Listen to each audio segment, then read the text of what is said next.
vraiment le déclic, ça a été le confinement, le premier confinement, où le fait de rester chez soi, c'était vraiment une ouverture d'esprit.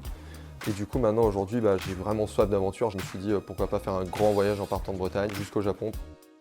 Participer à un championnat du monde, ça a toujours été un rêve pour moi depuis que j'ai commencé le vélo. Aussi partir en Australie, c'est un peu un pays de rêve pour tout le monde, je pense. Bienvenue dans Ravito, le rendez-vous vélo du Télégramme Ravito. C'est tous les vendredis à 18 h sur letélégramme.fr et sur la chaîne YouTube du Télégramme. Même s'il a raccroché le vélo en fin de saison dernière, Erwan Guénéguès reste un passionné. Le Morbihanais de 23 ans prépare actuellement un projet fou. Son objectif, rejoindre le Japon en vélo depuis la Bretagne. Ça va se passer donc en 18 mois, j'aurai environ 30 000 km à faire pour aller jusque là-bas, et départ en février 2023. Je m'appelle Erwan Guénéguès, j'ai 23 ans. J'ai un gros projet qui est de partir jusqu'au Japon en vélo.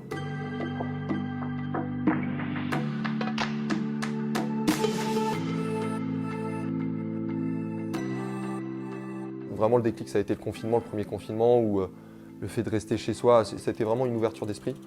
Et du coup, maintenant, aujourd'hui, j'ai vraiment soif d'aventure. Je me suis dit, pourquoi pas faire un grand voyage en partant de Bretagne jusqu'au Japon.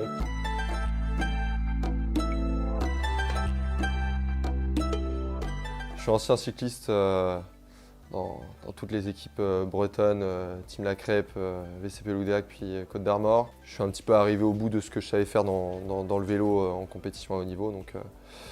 Donc voilà, j'avais pas de suite à ça pour moi. Et voilà, j'avais envie de faire un truc maintenant qui était vraiment en dehors de la compétition et de toute la rigueur que ça demande. Là, mes 2 dernières années en DN1, je faisais beaucoup de gravel à côté de la route parce que plus ça avançait, moi je pouvais apprécier la route, on va dire. Le gravel me permettait ça, de voir des chemins entre les routes que je connaissais par cœur. Cette sensation de découvrir de nouvelles choses, exactement ce que je vais faire pendant mon voyage en fait, vraiment découvrir.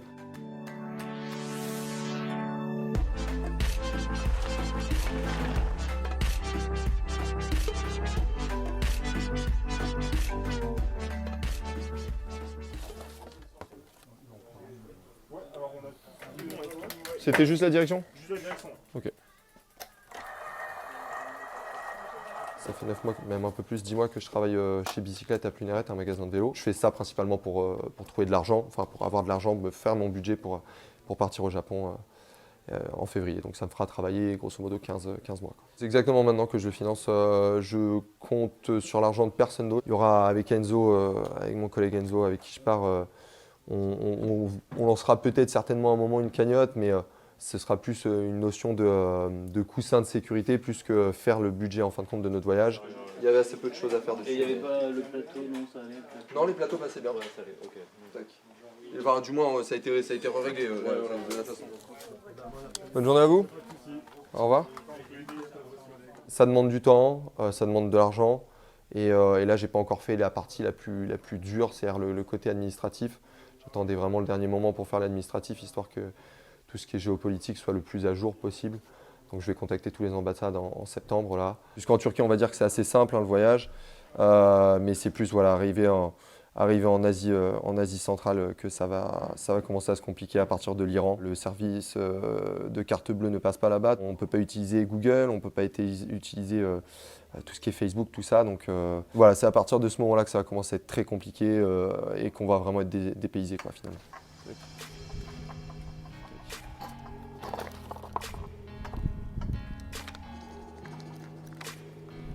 Je vais utiliser grosso modo ce vélo-là. Alors fatalement, il fallait adapter un petit peu le gravel, pas prendre le même gravel que ce que j'ai pour m'amuser ici en Bretagne. J'ai fait le choix de prendre des cadres en acier pour une question de réparabilité à peu près partout dans le monde. De façon évidente, c'est beaucoup plus lourd que le carbone, mais finalement sur un voyage comme ça où on va déjà avoir énormément de bagages, le vélo va être lesté. Alors là, on voit le vélo nu, hein, mais celui-là, il est à 11,5 kg.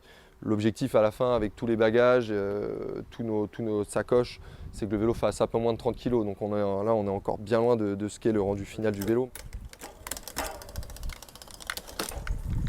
Il va falloir mettre en fin de compte le nécessaire pour vivre quand il va faire froid, quand il va faire chaud, le civil, le sportif. On va avoir tente, on va avoir matelas, on va avoir sac de couchage, on va avoir le réchaud, on va avoir les couverts, les gamelles, tout ça.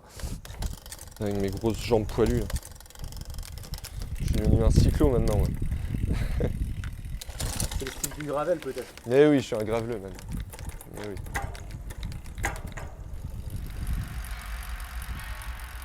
J'avais vraiment envie de me dépayser, voir des choses que je reverrai très certainement plus jamais. Et voilà, je pense que ce voyage-là, ce sera certainement un des plus gros souvenirs de ma vie, quoi.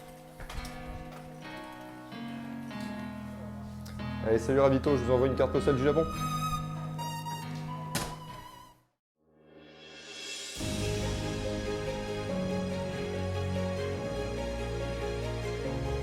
Votre programme avec Trecobat, constructeur de maisons innovantes. Quelques infos au sprint désormais, et Maureen Trégouette met un pied dans le monde professionnel. La Morbihannaise de 18 ans sera stagiaire avec la formation Arkea Pro Cycling jusqu'à la fin de la saison. Elle sera au départ du Grand Prix d'Isberg féminin le dimanche 18 septembre. Les championnats de Bretagne des élus se tenaient le week-end dernier dans le Morbihan. Conseiller municipal à Landelot, Paul-Michel Montéour est reparti avec le maillot aux Hermines, tout comme une certaine Betty Barguil, la mère de Warren Barguil. A noter que le président de l'UCI, David Lapartien, a terminé 3e dans sa catégorie. Et on termine avec quelques infos mercato amateurs dans les équipes bretonnes. Le junior Lucas Magno rejoint Sojason Espoir à CNC, Thomas Garel va chez Dinosport Cycling, tandis que Robin Lenné passe de la crêpe brocéliande BLC à Côte d'Armor Marie Morin. Les championnats du monde de cyclisme se tiennent à Wollongong en Australie. La Lambalaise Alizé Rigaud est alignée sur la course en ligne junior. Pour Ravito, elle se projette sur cette aventure au bout du monde.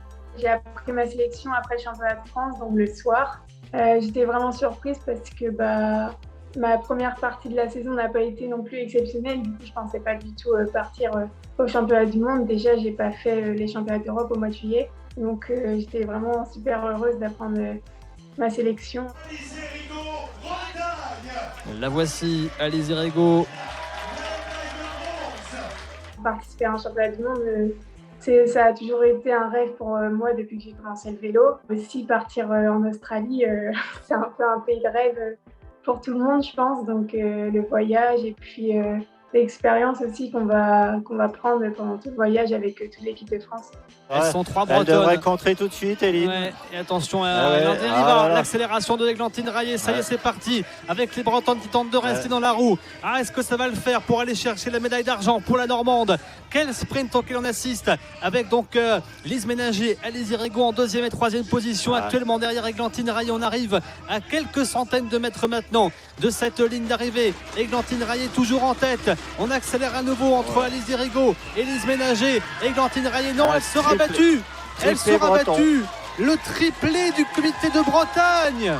Ouais, c'est vrai qu'on est 3 Bretonnes du coup sur 5 sélectionnées. Donc, on va se retrouver toutes les 3 ensemble. C'est vrai qu'on court toute l'année ensemble. Donc, c'est vraiment chouette de partager cette expérience tous les 3. Le fait d'être plusieurs Bretonnes à courir ensemble, ça nous pousse toujours vers le plus haut niveau parce que on veut toujours bien faire et aussi de courir tous ensemble pendant l'année avec la Brace Lady, on apprend ensemble et on grandit ensemble. Du coup, c'est vraiment chouette et on est vraiment une bande de copines, donc on prend vraiment plaisir. Et la course en ligne Junior Dame se tiendra le samedi 24 septembre sur les coups d'1h du matin, heure française. La pause Ravito, c'est tout pour aujourd'hui. On se retrouve vendredi prochain à 18h sur letelegram.fr et la chaîne YouTube du Telegram. D'ici là, bon week-end, bonne semaine et bonne course.